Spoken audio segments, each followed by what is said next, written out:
creativity is a process of deciding and making decisions and working through play and living life and making risks or taking risks, making risks as well, and just suspending a little bit of who you are to find out who you are.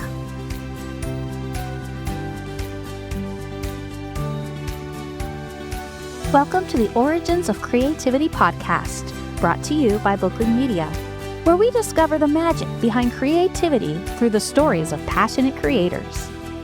Listen in and fill your creative vessel with delightful insights and uplifting tales.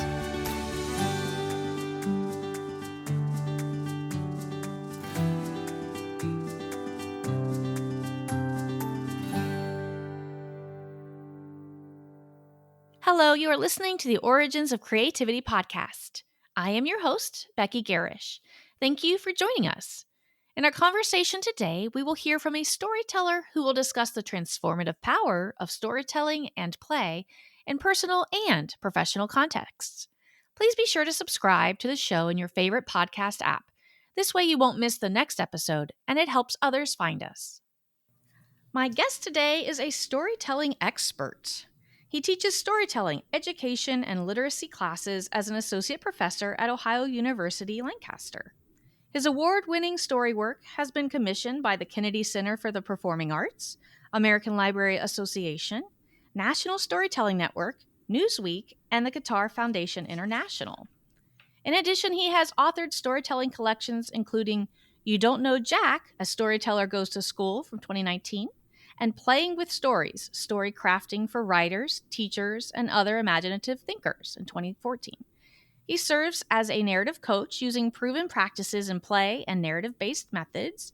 He has coached and taught everyone from correctional officers to counselors. His belief in the power of play to help others reconsider the story they tell about themselves is fascinating, and I can't wait to hear more. Thank you for joining me today on the show, Kevin Cordi. It's great to be here. I like to ask some fun facts, and I wanted to put this one in here because it intrigued me. A fun fact that Kevin shared with me was that he held a $1 million falcon, and I was curious about how this came to be, just really quick, just because it was so cool. Sure. So I went to Qatar, and I have to tell you that Qatar Airlines has first class, second class, coach, but they also have higher than first class is Falcon class. Oh. And it always surprises me because Falcons can fly, but evidently in Qatar and in the Middle East, the Falcon is a prized animal. And we stayed in the desert, we being my wife and I, and we were there staying overnight. They didn't tell us what was going on, and this man came in with a heavy glove and held $1 million falcon. And then he was a falcon trainer, and he looked at us and said, "Would you like to hold this falcon?" Whoa. There's some majestic beauty in just holding $1 million falcon. And the care that person took with that falcon. You could tell this was a moment you're going to remember. This is a moment that you're going to tell stories about. This is the moment and that we look for. Those Catherine Bomer calls them hidden gems that we're not planning. She talks about it in writing, but I think in life there are those hidden gems that we need to take space for. Oh, I love that. Exactly. Yes, finding the joy in those little moments where you can have that, everyday life is different, and then one little thing will, that's a special moment. And I love that. Very cool. So I saved this for the first question here for you, because for over 25 years, you've not only told stories on a national and international platform, but you've used stories to help others find meaning in their work, school, and personal lives. Can you give us a little bit more information of what that means for you and how you are helping others? That's a good question. In life, we spend our time so busy doing life. And so I've adapted what I call a narrative mindset. For the last 12 years, I think, act, and respond in story. Instead of waking up and going, oh my God, I got to do this, this, and this, I think, what story have I been living? What story did I live yesterday? What story could I be working on? How can I answer in story? And the recent research in the last 10 years is that we're wired for story. It is the way that we make meaning. And so, along with that, Albert Einstein said that play is the highest form of research. And I go around the country in the United States and beyond, and I literally give people permission to play. And we spend time working on a story that is intentionally not ready, intentionally not fully formed, because we rush to the paper where we can be handcuffed to the script that we create before we do what I call word dancing in the world that we're making, creating, or thinking about. We don't spend enough time. From early school, we sit at an isolated desk and they say, go be creative. Vygotsky, a social psychologist, said that in problem-based play, we are, quote unquote, a head taller in our learning.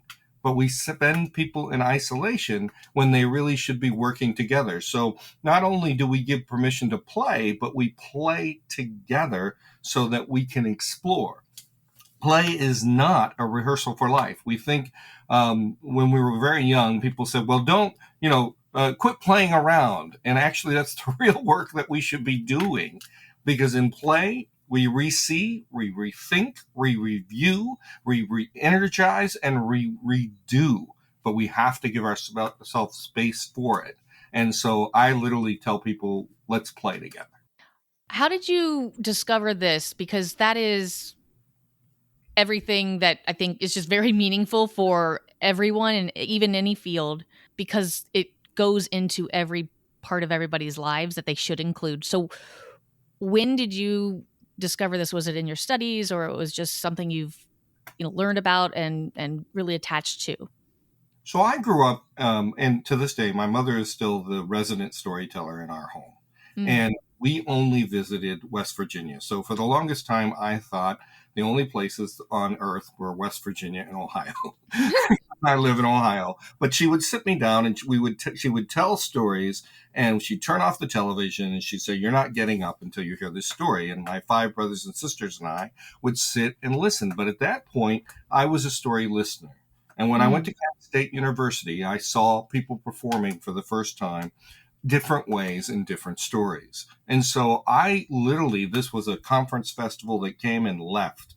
And I was left wondering, where are stories? And most professional storytellers, and this is changing, start at like 40 years old. But there's a new renaissance in storytelling, which I've actually chronicled a little bit. But back then, most storytellers started at 40, and I was 18, 19 years old, learning on old cassette tapes.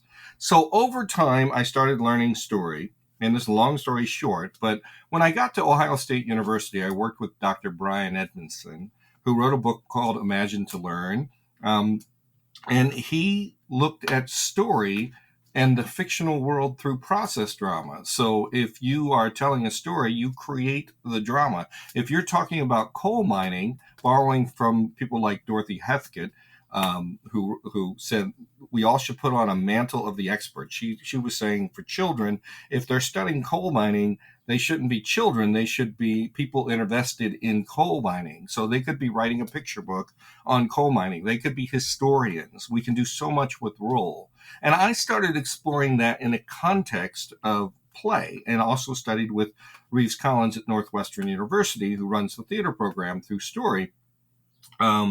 And I said, what happens when we give ourselves permission to play? And instead of memorizing a story, I started playing with story. And I really think that I'm still, even though I've been practiced at this, I'm still young at this at all times, because play is something new every day. I'm not sure that gets close to your question, Oh, of course. but as you being the author of Escape the Play, I am sure that you know a little more about play.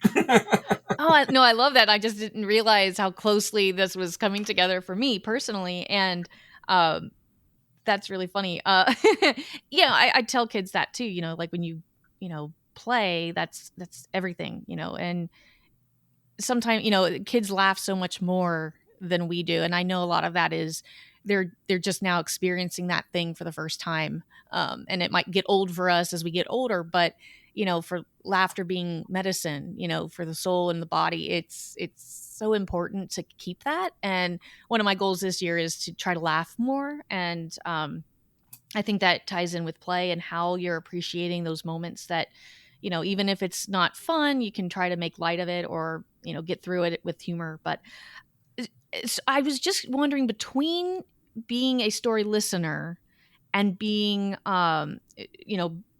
coming into adulthood, were there moments where it was just a natural progression for you to think in stories, or were there other moments as a child that you thought this is, you owned it more than just heard it, that you're like, this is me, this is part of me?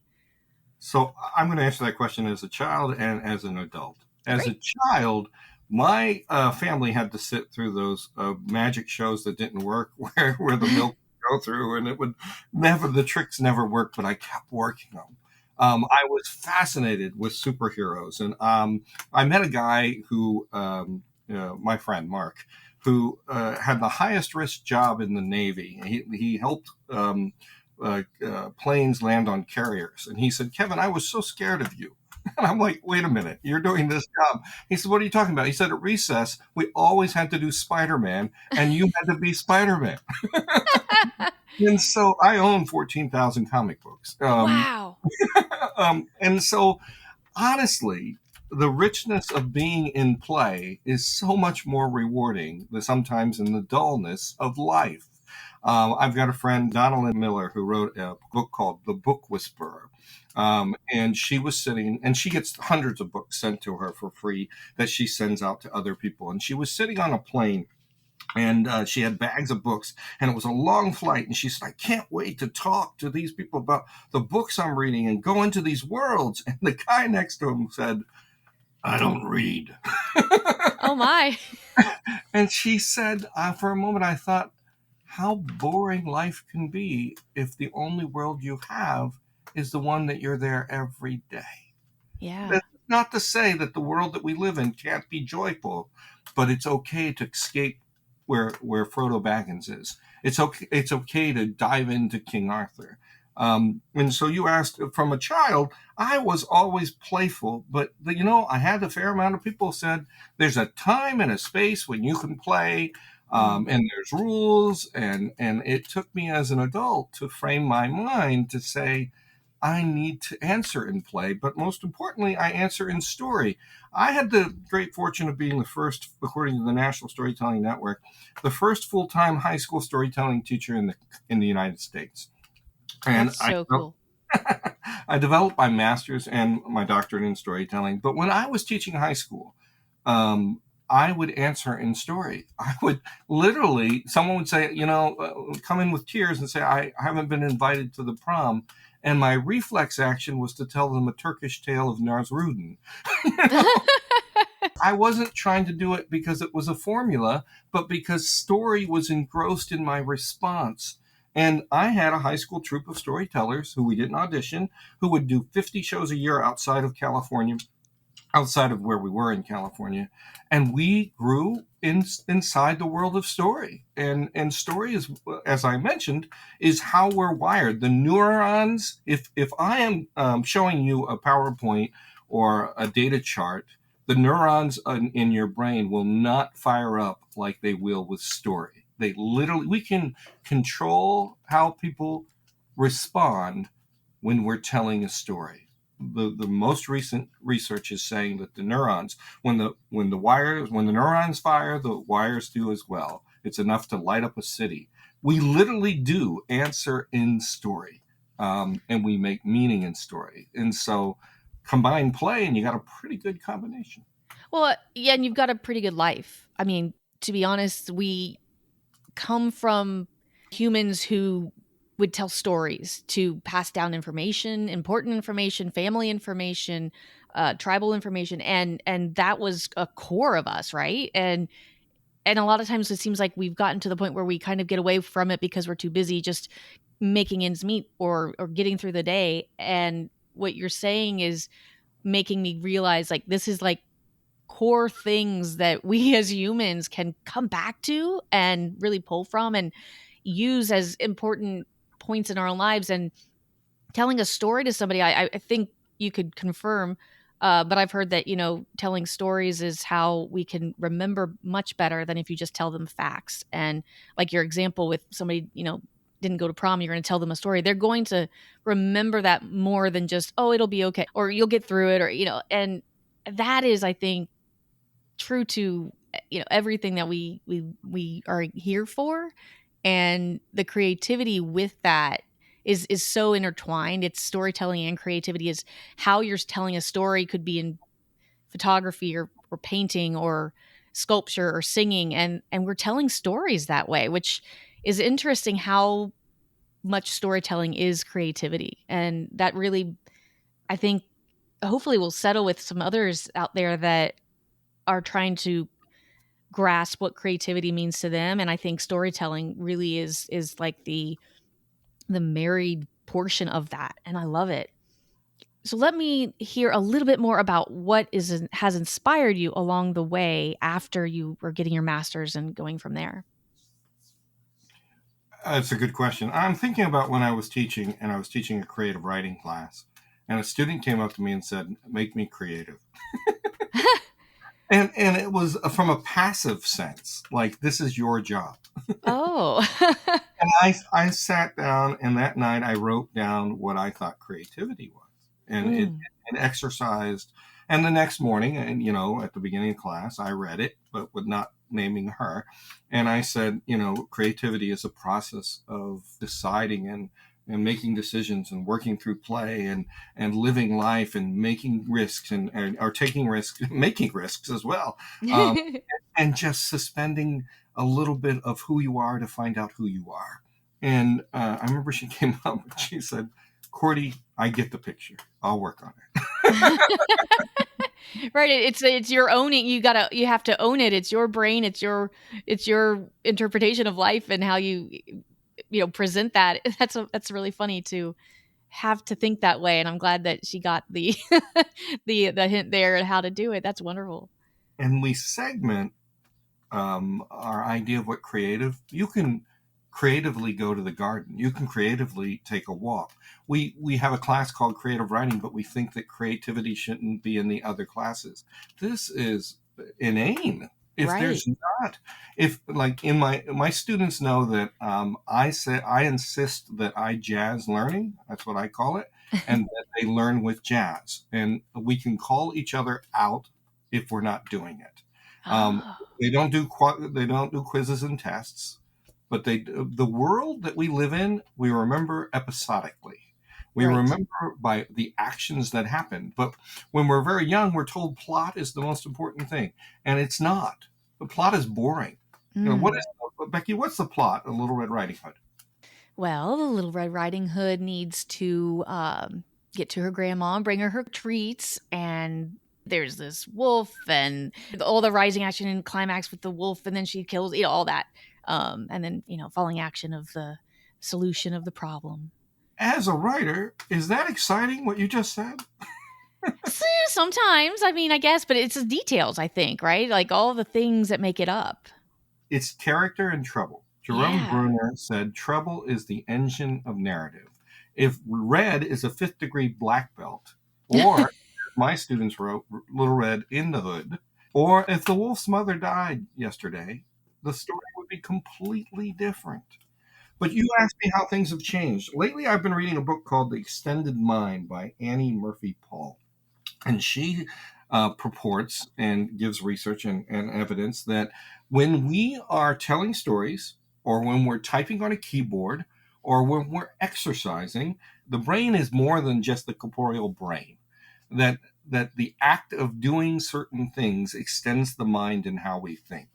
And one of the arguments is telling stories extends the way that we think. It shapes and changes. So writers often write alone, and it's okay. Painters paint alone, but most of the people that I talk to collaboratively work together, or should work together, so that they extend their mind in the way that they think. Now, we do not need right now critics when we're first starting, but we do need deep listeners in our life, in our writing, in our creativity. And a deep listener is, if there was a fire within the space that you're working, you neither smell it, taste it, or touch it, because you're so in tuned into what that person is saying. And then that person answers back what they felt or what they saw concretely on what I say, talk in story.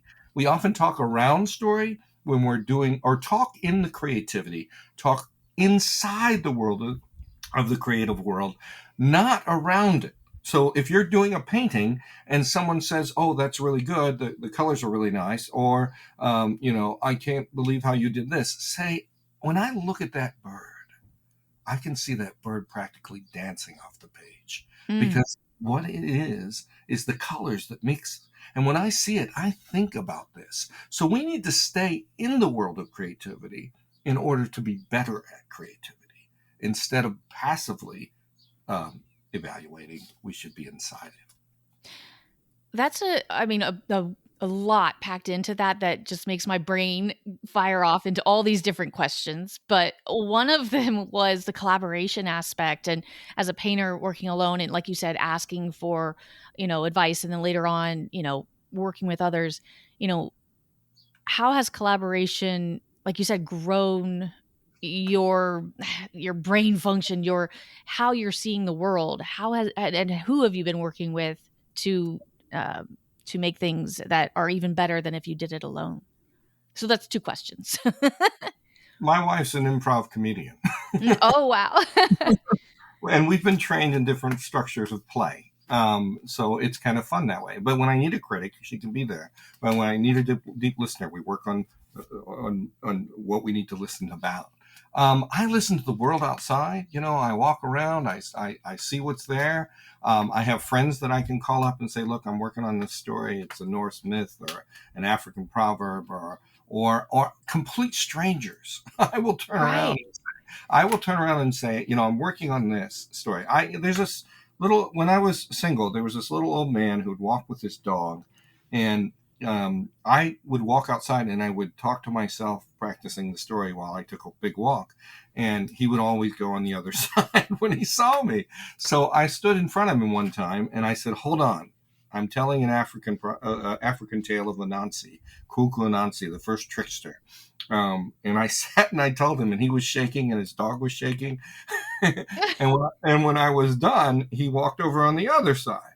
But the next day when I went to walk, I still remember he stood in front of me. His dog sat down. People mirror their dogs sometimes. And he said, "Do you have a story for me?" And we need audiences, and we need people who are deep listeners before we have critics. When I go into the theater, let me give you an example of what I'm doing right now. I'm accidentally writing a textbook. There's a story right there. Exactly. They send me review copies. I said, "This is not what I want." I'm also a literacy professor, and I said, "I want a book that says that you read differently when you read math, when you read science, when you read social studies." And I said, if you have that, please send it." And I was flippant. I said, "And if you want it, just contact me." So they sent me a contract 4 days later. But here's the deal. When you think of textbook, you think of something that can be devoid of energy and joy. But I met a native speaker recently, and she said, "I want to write a textbook that gives life to native ways, that shows the poetic merit of the world, that helps people understand the misunderstandings of native life."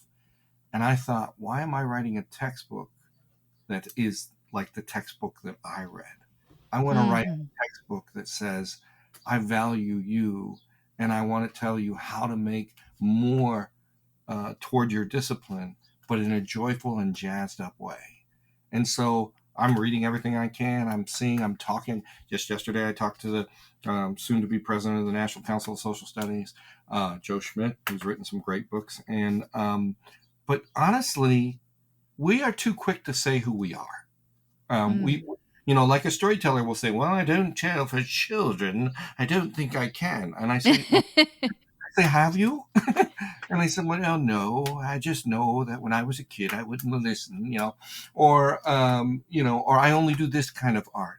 I met a poet laureate, and the poet laureate said that it has people come up all the time and say, I don't like poetry. And his response is, all of it? All of it? He says, there's so many genres, there's so many ways to play, there's so many ways. We're too quick. So I told my students when I was teaching literature, I said, give me any book, but it has to be a book of a genre that you read, but it has to be good in their genre. It can be Gothic romance. I don't care, because I want to expand my world, not limit my world. And as we're creative artists, we need to take risks in places that we need to be in. I'm reminded of my friend who said, we need to be telling stories in bars where they're not hearing them, even though they are, for organized storytelling. And, this Renaissance, this second Renaissance that's going on with storytelling now, is stories are being told in bars, and stories are being told. I've told with correctional officers, graphic animators. Story has a place everywhere. But to answer the question, which I think I went around and hopefully coming back, is that in order to be creative, don't limit who you are.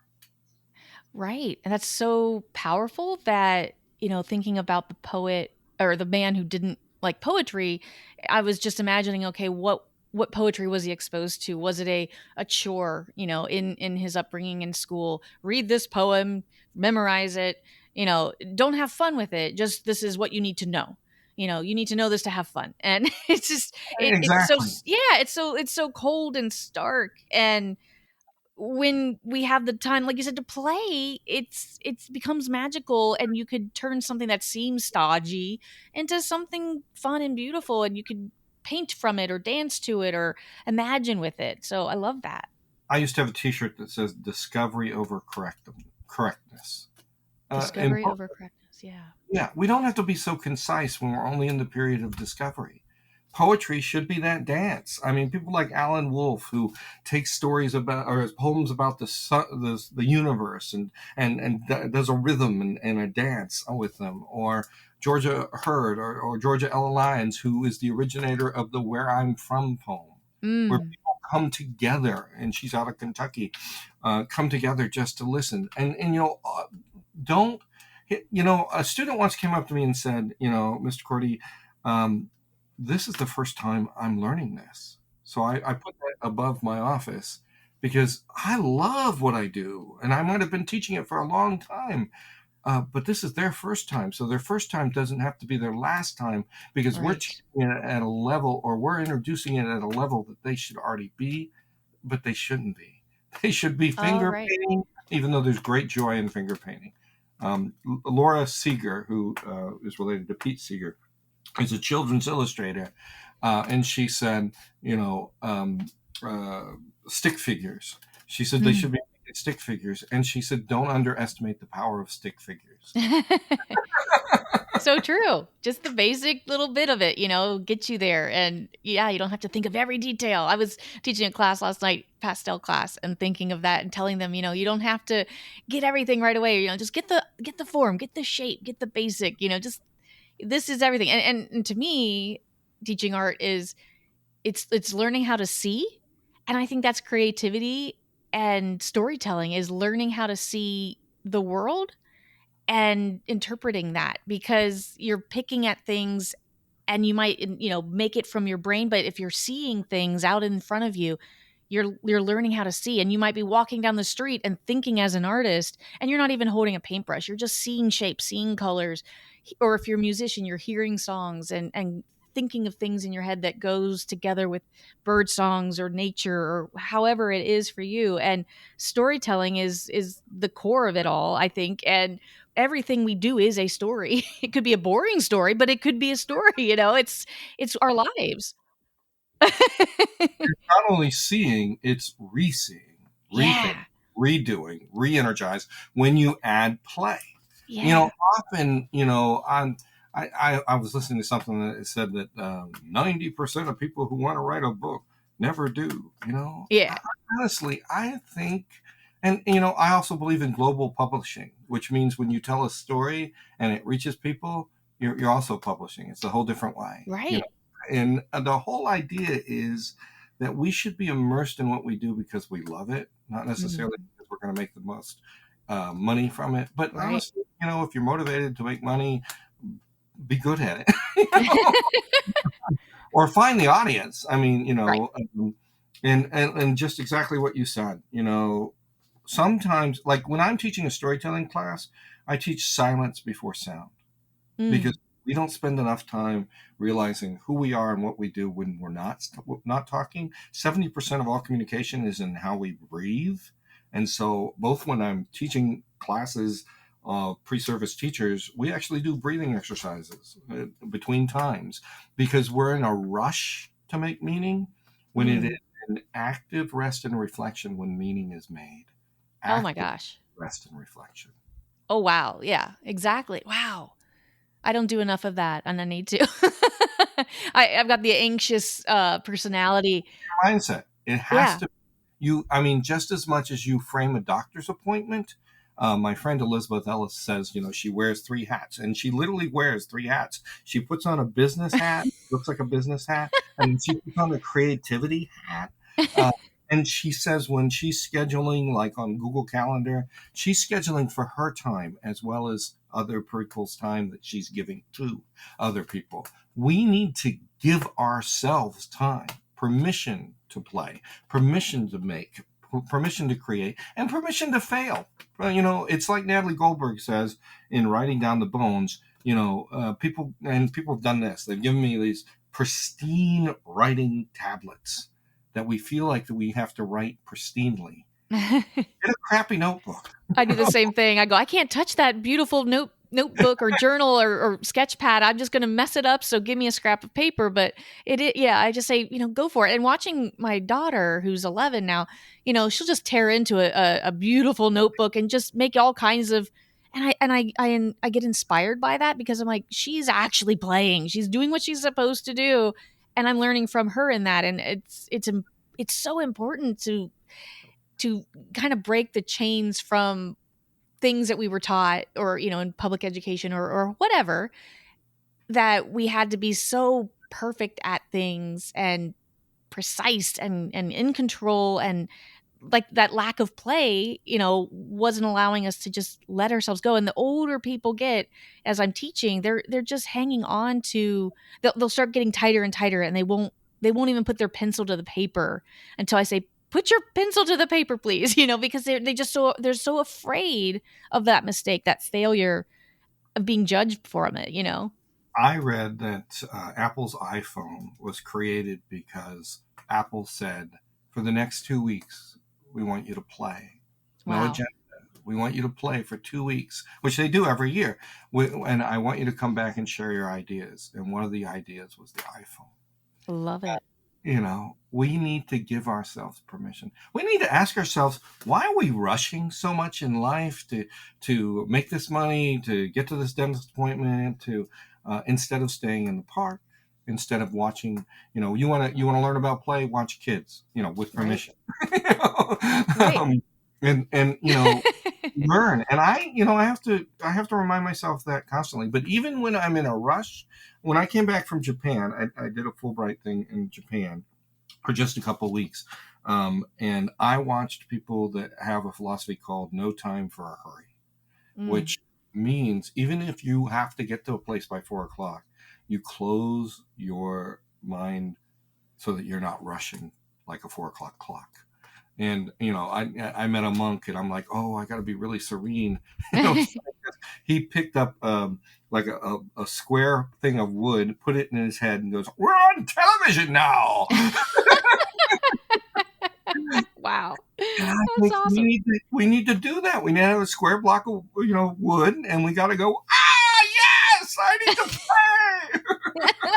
Right, and just have fun. We take ourselves too seriously as adults, and for adults to have that creativity, and have good results, like good as in, like you said, profitable, marketable. If you're aiming for that, it's got to be good. You need to let go. So it's this juxtaposition of letting go, but having that awareness after the fact, maybe that, what's going to come from this. But also, what you're saying to me is, retraining our brain and pulling things apart and pausing and putting notes out to ourselves to take this moment. What have I created right now? How do I feel about what I created right now? What am I going to do? All of these things that make us enjoy life, which makes us more creative, and it just kind of makes everything better, I think. So there's a study by Yuri Hassan, and this blew my mind out of the water. And he hooked everybody up to, I think it was an EMR system where he's studying circulation and blood control and that kind of thing. And he literally showed a person telling a powerful story, and that listener, it changed the way their brain was to match the teller. Wow.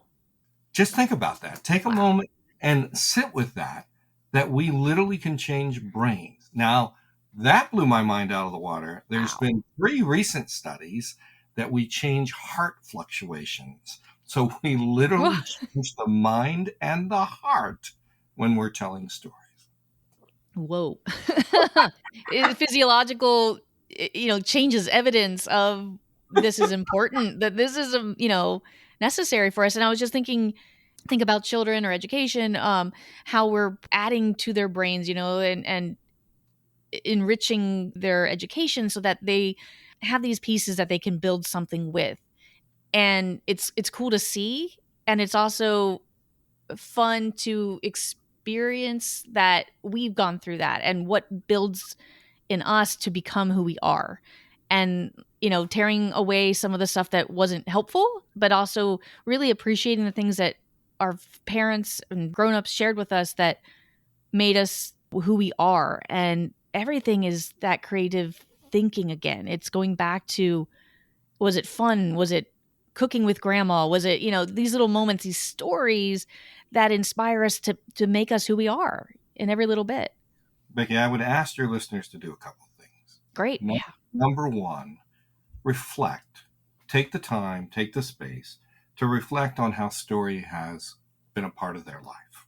My students are, I teach a class called Human Developmental Learning, and I ask them for 2 to 3 days to think, act, and respond in story. And then they write about it. And I still remember a student said, I'm not a talker. I'm an introvert. And I was at the gas station, and I was holding a Hostess cupcake. And she said, I turned around behind me and I looked at the woman, and she said, I never talk to anyone. And I said, are these any good? And the woman started crying, and she said, they were my son's favorite. She was an older woman. And she said they sat there for 40 minutes talking in that gas station. And she said, I walked out of that gas station not only getting gas, but meeting a friend. And story is about that invitation, but we have to have that invitation. So I'd ask your listeners just to think about how story is a part of their life. Then think about, perhaps, maybe just for 1 or 2 days, to think, act, and respond in story. If someone looks at them and says, how are you? You don't say, I'm okay. Right. Say, just yesterday I tried to catch a raccoon, or whatever you did. And then maybe even take a little story journal, not one that you have to be pristine again, but like, this is how story has been in my 2 days. And then an invitation or a challenge to visibly make story more part of their life, because it is the natural way we communicate and make meaning. So why should we hide it? Maybe we can be guided by it in our creativity, whether the creativity in tying your shoe, to the creativity of creating a short story, creating a painting, or even speaking against some of the social injustices that are happening.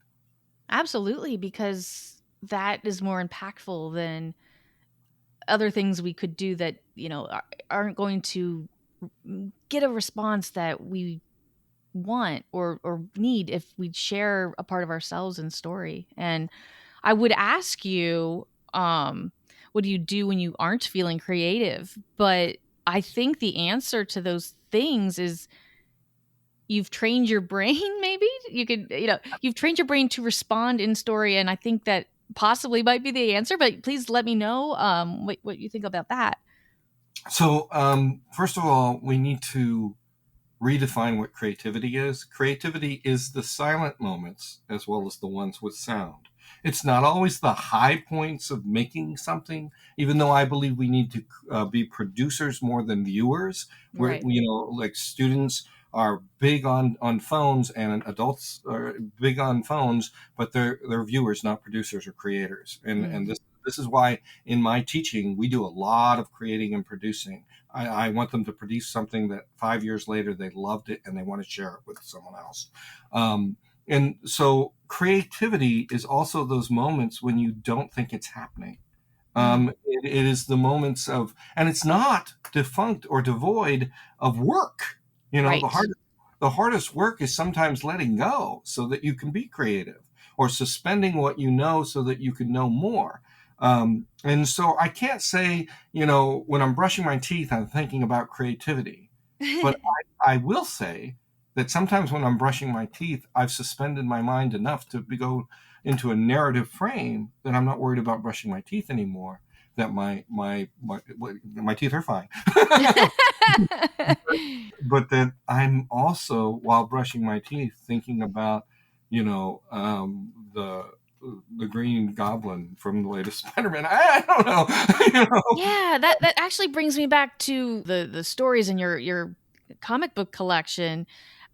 Do you have things that are just constantly in your home, like reminding you of playful, joyful childhood things that keep you grounded, I guess, in this? So we want to think about, do we have things that are sensory, where we look Yes. at something that brings it back? I said that life is episodic. Right. And so as I think about, we have a framed Hamilton with a bunch of signatures that I don't know, I bought for my wife, but we can go back to the 3 times we've seen Hamilton. We can look over and we can see Muppets everywhere. My wife loves the Muppets. I love the Muppets. But at the same time, we should be visual and we should be able to escape into, unfortunately, my comic books are in the basement and I'm a reader, not a collector, but every now and then I sneak down there, you know. But honestly, it is in the still moments when I'm sitting and I'm thinking, wow, okay, I just learned about, a little bit about Hercules. I'm reading a book about a kid who has to do all the labors of Hercules in a middle school classroom. Written by Gary Schmidt. And his parents has died. And so as I'm listening to other stories, I go into a different story that I'm thinking about. It's a brilliant book, by the way. I highly recommend. And at the same time, give ourselves space to like go off the page, or think what would happen. Here are the 3 things when I'm coaching people that are writers, storytellers, animators, or just people. That is the greatest feedback. And it's not, why did you write this? And it's not, how did you get this? It's 3 things that I learned a little bit from Brian Edmondson in process drama. But have you considered is one. I wonder is the second. And imagine is the third. Mm. Have you considered maybe changing it so it's in New York? I'm not saying do it. I'm saying, have you considered? I wonder just how that grandfather would laugh. I wonder if Mm. you could do that for me right now. Or giving yourself permission to play. Imagine that boy who wears those glasses that automatically tells him what other people are thinking stops immediately and he has to get it back. Where would the story go from there? Right. So thinking and pausing and being mindful, all of these things will allow you to enjoy the creativity and I think experience it in a different way. And pausing, as a painter, I was told, take a moment, go back to the back of the room, look at it from far away. And that's that same thing. You're pausing to, what if this, is it going this way? Do I like this? And taking that moment instead of just rushing through it, just, I got it done, I'm moving on to the next thing. I was creative, so I love that. The creative difference in all of that is that you're still in story. You're still in the creative moment. Right. When you're taking the pause to look from far away, it's a suggestion that moves you inside what you've created. Yes. There are too many comments that take us away, that work toward polish and design that we're not ready yet. We're still in the world of play. We still need what I call word dance. We need to dance in the world that we're creating before we start being in the polish and the design part. Right. Just noodling, like you said, putting things down in notebooks. Like, how would this be, and what do I like about that? Or I wonder how this bird is existing, or where are they going, and playing. And I always write in the books at the end. I'll always find time to escape to play, and I hope that sticks with kids because it's important, and I feel like that's the core of who I am. But just playing as a kid, and that just sticks with me, and I hope that, like you said, the listeners will take this treasure trove of information and insight with them, that they can apply it to their lives, to their creativity, their jobs, whatever it is. But honestly, I think more so than anything, their lives, and then it will reflect into everything else that they do. And everything else that they do is creative if they apply it that way, and insightful and storytelling and joyful. And they'll look back and say, look at all these things that I purposefully paid attention to, enjoy, then instead of just getting through it. And I hope that, like you said, that they can take that with them. Well, think of those words, escape to play. Adults need to listen to it even more, and kids need to be allowed to do it. Right. The whole idea is that escape to play to me means to find yourself more. Yes. Escape to play to me means to refresh and redo and rethink and re-see. And honestly, if play is the real work that we do, why are we running away from something that gives us joy? I teach my students that when they're doing lesson plans, you do lesson plans for standards. Why do you not create lesson plans for joy? And the same as life. Life is a big lesson plan.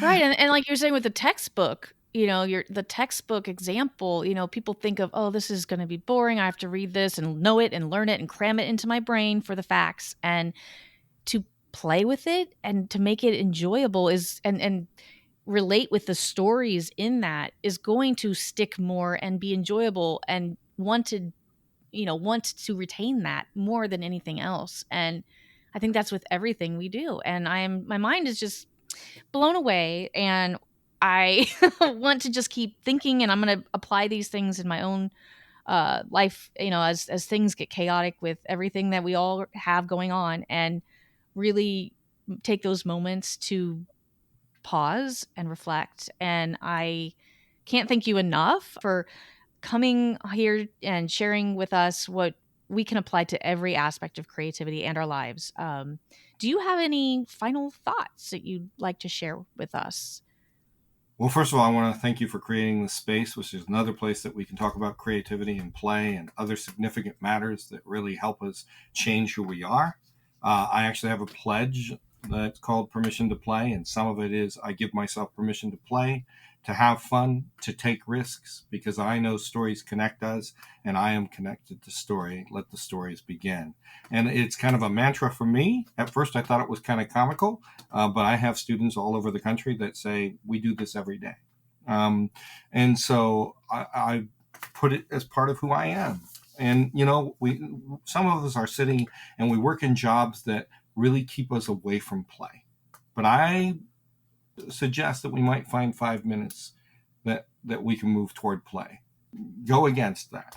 and I appreciate, we need more spaces so that we can live and play, and we can enjoy, and we can reflect, and we can redesign.